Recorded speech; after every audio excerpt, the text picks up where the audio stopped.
Chapter 19. And it came to pass in those days, when there was no king in Israel, that there was a certain Levite staying in the remote mountains of Ephraim.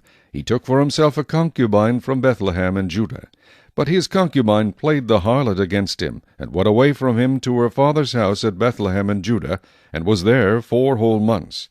Then her husband arose and went after her to speak kindly to her and bring her back, having his servant and a couple of donkeys with him. So she brought him into her father's house, and when the father of the young woman saw him, he was glad to meet him. Now his father-in-law, the young woman's father, detained him, and he stayed with him 3 days. So they ate and drank and lodged there. Then it came to pass on the 4th day that they arose early in the morning, and he stood to depart. But the young woman's father said to his son-in-law, "Refresh your heart with a morsel of bread, and afterward go your way." So they sat down, and the 2 of them ate and drank together. Then the young woman's father said to the man, "Please be content to stay all night, and let your heart be merry." And when the man stood to depart, his father-in-law urged him, so he lodged there again. Then he arose early in the morning on the 5th day to depart. But the young woman's father said, "Please refresh your heart." So they delayed until afternoon, and both of them ate. And when the man stood to depart, he and his concubine and his servant, his father-in-law, the young woman's father, said to him, "Look, the day is now drawing toward evening.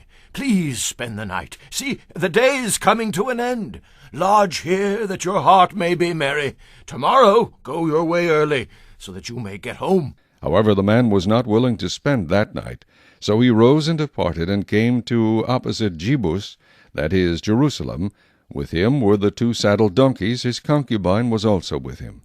They were near Jebus, and the day was far spent, and the servant said to his master, "Come, please, and let us turn aside into this city of the Jebusites and lodge in it." But his master said to him, "We will not turn aside here into a city of foreigners, who are not of the children of Israel. We will go on to Gibeah." So he said to his servant, "Come, let us draw near to one of these places, and spend the night in Gibeah, or in Ramah."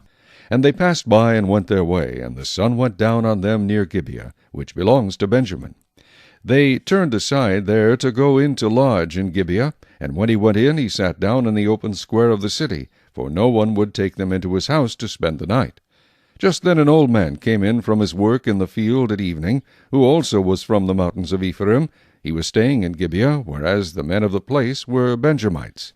And when he raised his eyes, he saw the traveler in the open square of the city. And the old man said, "Where are you going, and where do you come from?" So he said to him, "We are passing from Bethlehem in Judah toward the remote mountains of Ephraim. I am from there. I went to Bethlehem in Judah. Now I am going to the house of the Lord. But there is no one who will take me into his house. Although we have both straw and fodder for our donkeys, and bread and wine for myself, for your female servant, and for the young man who is with your servant, there is no lack of anything." And the old man said, "Peace be with you. However, let all your needs be my responsibility. Only do not spend the night in the open square." So he brought him into his house, and gave fodder to the donkeys, and they washed their feet, and ate and drank. As they were enjoying themselves, suddenly certain men of the city, perverted men, surrounded the house, and beat on the door. They spoke to the master of the house, the old man, saying, "Bring out the man who came to your house, that we may know him carnally." But the man, the master of the house, went out to them, and said to them, "No, my brethren, I beg you, do not act so wickedly. Seeing this man has come into my house, do not commit this outrage. Look, here is my virgin daughter and the man's concubine. Let me bring them out now. Humble them and do with them as you please, but to this man do not do such a vile thing." But the men would not heed him. So the man took his concubine and brought her out to them. And they knew her and abused her all night until morning. And when the day began to break, they let her go. Then the woman came as the day was dawning, and fell down at the door of the man's house where her master was, till it was light. When her master arose in the morning, and opened the door of the house, and went out to go his way, there was his concubine, fallen at the door of the house, with her hands on the threshold. And he said to her, "Get up, and let us be going." But there was no answer. So the man lifted her onto the donkey, and the man got up and went to his place.